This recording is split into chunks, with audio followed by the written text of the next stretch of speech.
দেশবাসীর কাছে আমি বিচার চাই, কি অপরাধটা কি করেছি। আর এইভাবে মায়ের কোল খালি হোক এটা আমি চাই না, কারণ আমি তো বাবা মা সব হারিয়েছি, আমি তো জানি হারাবার ব্যথা কত কষ্ট।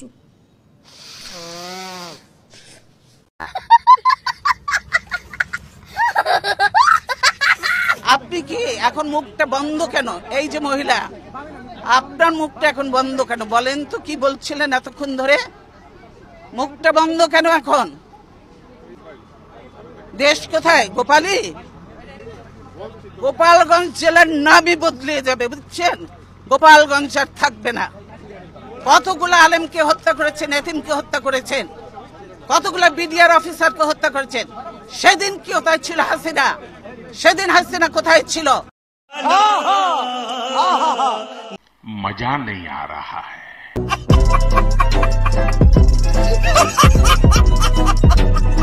হ্যালো বন্ধুরা, কেমন আছেন সবাই? আশা করি অনেক ভালো আছেন। আজকের এই ভিডিওতে আপনারা দেখবেন বাংলাদেশের রাজনীতিবিদদের হাস্যকর কিছু ডায়লগ, যে ডায়লগগুলো শুনলে আপনি না হেসে থাকতে পারবেন না। তো যাদের মন খারাপ তারা এবার একটু হেসে নেওয়ার জন্য প্রস্তুতি নিয়ে নাও। আর যদি আপনি আমাদের ইউটিউব চ্যানেলে নতুন দর্শক হয়ে থাকেন তাহলে প্লিজ চ্যানেলটি সাবস্ক্রাইব করে রাখবেন। এমনই সব মজার ভিডিও পেতে হলে বেল বাটনটি অন করে রাখতে ভুলবেন না।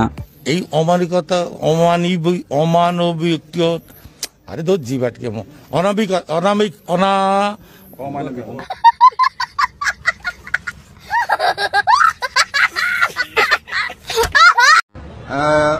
আগামীকালের এই পবিত্র ঈদ উল আজহার নামাজের জানাজা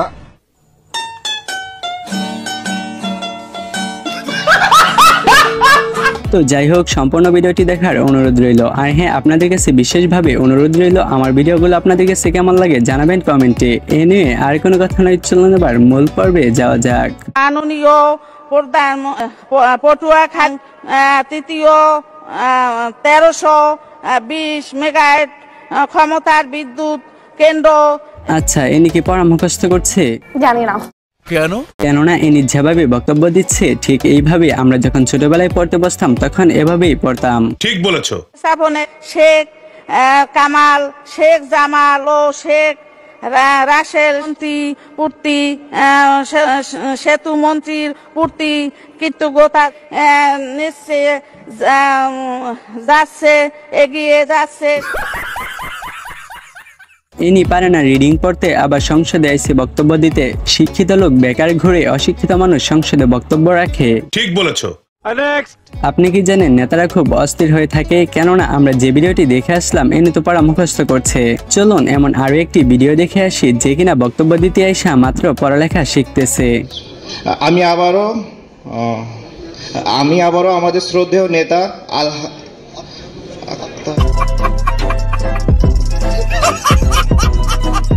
এনাকে আপনি কি নামে চেনেন? সাকিব আল হাসান, সুরমল হাসান, ভুলে পড়া সাকিব আল হাসান। এনার উপাধির নেই কোনো শেষ, এই জন্যই মনে হয় লোকে বলে সাকিব আল হাসান বিনোদনের আরেক অবসান। আমি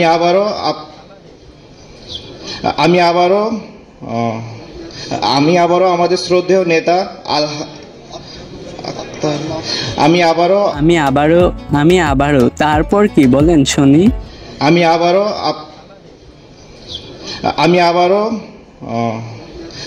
আবারও আমাদের শ্রদ্ধেয় নেতা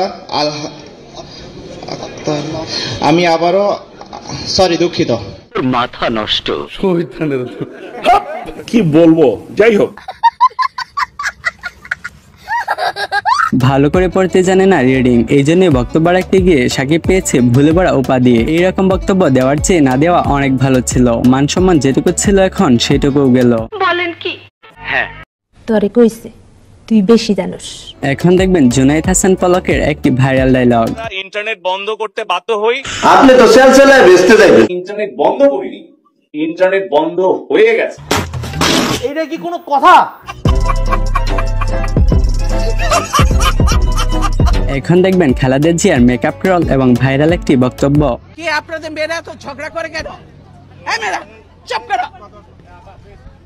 কয়দিনের চাকরি হয়েছে যে এত কথা বলো? কিসের জন্য এত কথা বলো? চুপ থাকো, বেয়াদব কোথাকার। मजा नहीं आ रहा है। এতগুলো মানুষের সংসার কি করে চলবে, তারা বাঁচবে কি করে, তাদের কথা একবারও ভাবলো না এই অমানবিক আরে ধর জিবাটকে তবে আর যাই হোক, শুনেছি মনীষীরা বলেন শিক্ষাই জাতির মেরুদণ্ড, আর বাংলাদেশের নেতারা মনুষ্যত্বের অভাবে ভণ্ড। জানি না এরা কোন শিক্ষিতের জাত, সামান্য অমানবিকতা বলতে গিয়ে ভেঙে যায় দাঁত।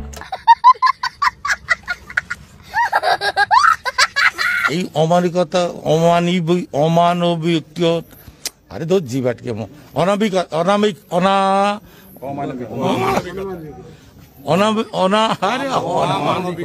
অমানবিকতা।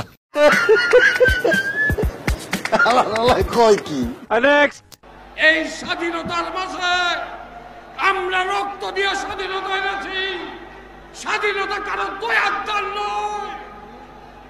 এই স্বাধীনতার মাসে আমরা তিলকওয়ালী মুখ্যমন্ত্রী খালেদা জিয়াকে এক মুহূর্ত ক্ষমতায় দেখতে চাই না। এই কথা বলে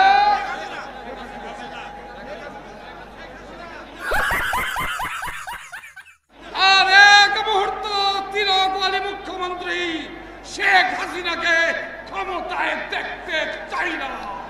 নেত্রীর হয়ে চামচাই যখন বক্তব্য দেয় ভুল, বড়ই হাস্যকর হয় সেই ভুলের মাসুল। এবার এমন একটি বক্তব্য শোনাবো, শোনার জন্য প্রস্তুত হয়ে যান। তবে বক্তব্য শোনার পরে আওলা জাওলা হতে পারে আপনার দুটি কান। আগামীকালের এই পবিত্র ঈদ উল আজহার নামাজের জানাজা। কিসের জানাজা বললেন? এই পবিত্র ঈদ উল আজহার নামাজের জানাজা। আরে ভাই, কথা ঠিক করে বলুন। পবিত্র ঈদ উল ফিতরের নামাজ, পবিত্র ঈদ উল আজহার নামাজ অনুষ্ঠিত হবে। মদ খা, মদ না খেলে তোদের মাথায় বুদ্ধি আসবে না। দেখাইয়া মানুষ। আমি কুরিয়ার সার্ভিসের কাছে একটা মেল করেছি, আবল তাবল বক্তব্য দেওয়ার জন্য আপনাকে একটা নোবেল দেওয়া হয় যেন। এমন অসংখ্য ভুলভাল বক্তব্য দিয়ে থাকেন জাতীয় সংসদের মন্ত্রী। 3 মিনিটে মানুষ স্পিকার কিছুই হয় না। ওই মহিলা নার্ভাস হয়ে যায় 3 মিনিটে। আর নারীর এত ক্ষমতায়নে, আর নারীর এত ক্ষমতায়নে, আর নারীর এত ক্ষমতায়নে। সো তারপরে দেখবেন রুমিন ফারহানার সেই বিখ্যাত ডায়লগ, রাজনীতির বাইরে কথা বলতে পারি না বলে প্রেমও করি নাই। হাসিনা বলছিল না ঘরে ঘরে চাকরি দিব, ঘরে ঘরে বেকার দিয়েছে। ঘরে ঘরে শুধু বেকারই দেয় নাই, ঘরে ঘরে মামলাও দিয়েছে। বলতে চাই নাই, আসলে হয়েছে কি, ঢেকি স্বর্গে গেলেও ধান ভানে। আমাকে কিন্তু 2-3 দিন আগে ওয়ার্নিং দেওয়া হয়েছে, এটা কিন্তু অরাজনৈতিক বক্তব্যের জায়গা।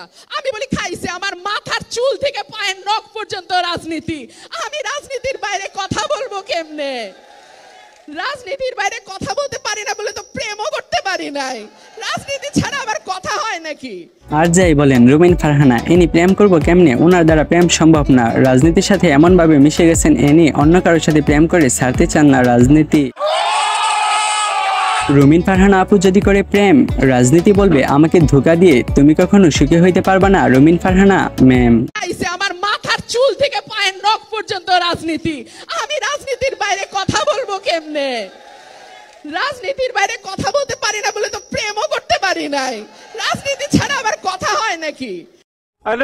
এনিওয়ে, এখন দেখবেন শেখ হাসিনার একটি ভাইরাল ডায়লগ। দেশবাসীর কাছে আমি বিচার চাই, কি অপরাধটা কি করেছি? আর এইভাবে মায়ের কোল খালি হোক এটা আমি চাই না।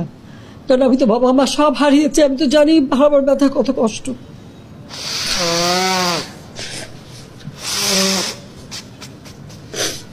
তবে আর যাই হোক, আমাদের আপা কিন্তু অনেক ভালো। কিছু হলে দেয় বিচার দেশবাসীর কাছে, কান্নায় ভেঙে পড়েন তিনি। সবকিছু বুঝেও যেন না বুঝার ভান ধরেন আমাদের নানি। পালাবো না, কোথায় পালাবো? পালাবো না, প্রয়োজনে ফখরুল সাহেবের বাসায় গিয়ে উঠবো। হ্যাঁ কাকু, জানি আপনি পালাবেন না, কেননা আপনি পালিয়ে গেলে এমন মজার বক্তব্য শুনবো কার কাছ থেকে? তবে আর যাই হোক, কাকু কিন্তু এখন ভালো কটে আছে। পালাবো না, প্রয়োজনে ফখরুল সাহেবের বাসায় গিয়ে উঠবো। কি জায়গা দেবেন? তো যাই হোক, আজকের ভিডিও এই পর্যন্তই। দেখা হবে আবার আপনাদের সাথে নতুন কোনো একটি ভিডিওতে। আল্লাহ হাফেজ।